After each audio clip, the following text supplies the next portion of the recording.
Mga kababayan, ito po si Bongbong Marcos ng Barangay Lacub, Batak, Ilocos Norte.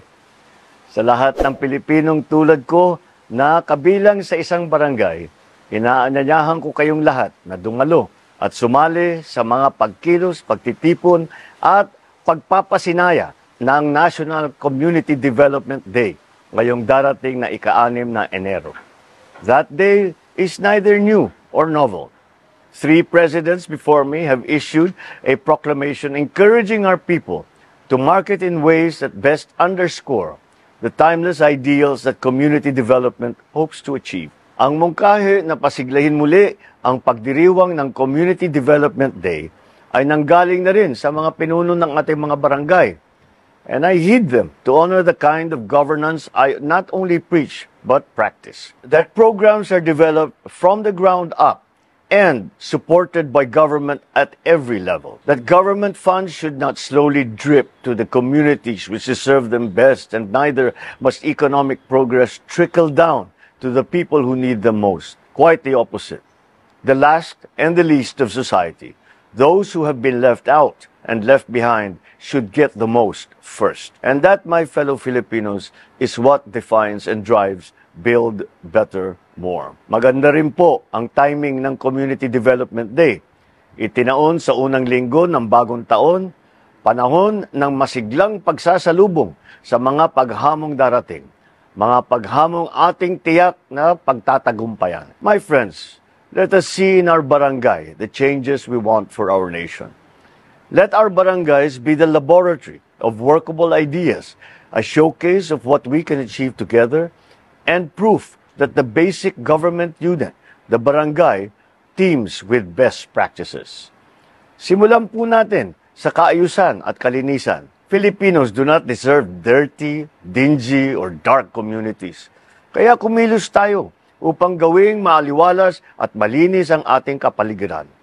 Dapat walang lugar ni puwang ang dumi, dugyot at dilim sa ating pamayanan. Ang ating mga ilog po ay hindi basurahan at lalong hindi imbakan ng dumi ang ating karagatan.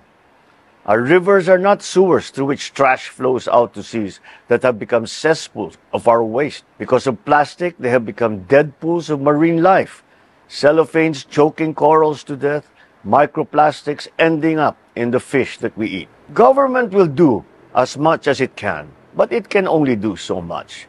We cannot deploy sweepers who will follow each citizen around and pick up every trash that is thrown. We cannot spend tens of billions a year collecting garbage whose volume could have been reduced through individual daily reuse and recycling. At the end of the day, it is not only modern equipment that will win the war against waste.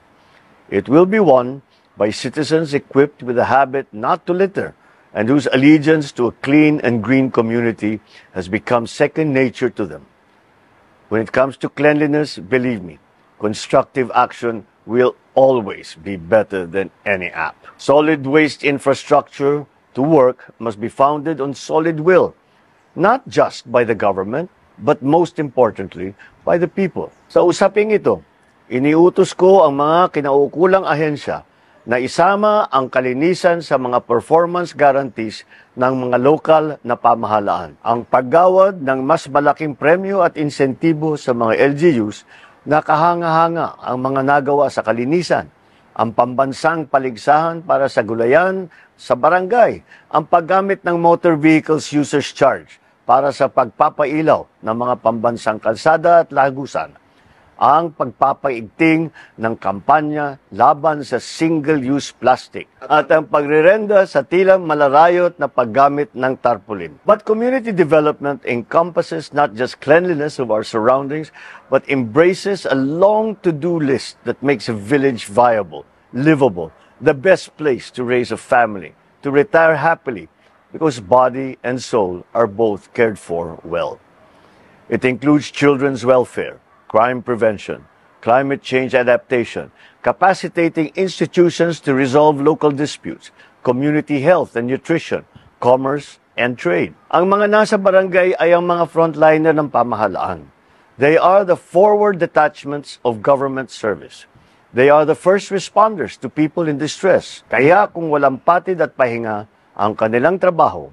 Ang community development ay hindi rin dapat ipagdiriwang isang araw lamang sa buong taon. Every day must be Community Development Day. At yan po ang prinsipyong tinutulak ng Build Better More upang agaran natin marating ang bagong Pilipinas at ang mithiin nitong kaunlaran, kapayapaan, kasaganahan para sa lahat. It's all about attitude. Maimulat ang lahat, maimulat ang mga bata, na on your own, yung basura mo, lagay mo sa bulsa mo. Huwag ka na magtapon. If you do that, napakaganda na. We build this castle of sand. We hear the rush in the wind. Yeah, we were closer than friends. I hope that we could withstand. But now when I fall and when I cry, who's there to pick me up? When all of my tears are running dry, who'll take me back to the top? The waves come crashing in. The roaring surface listening.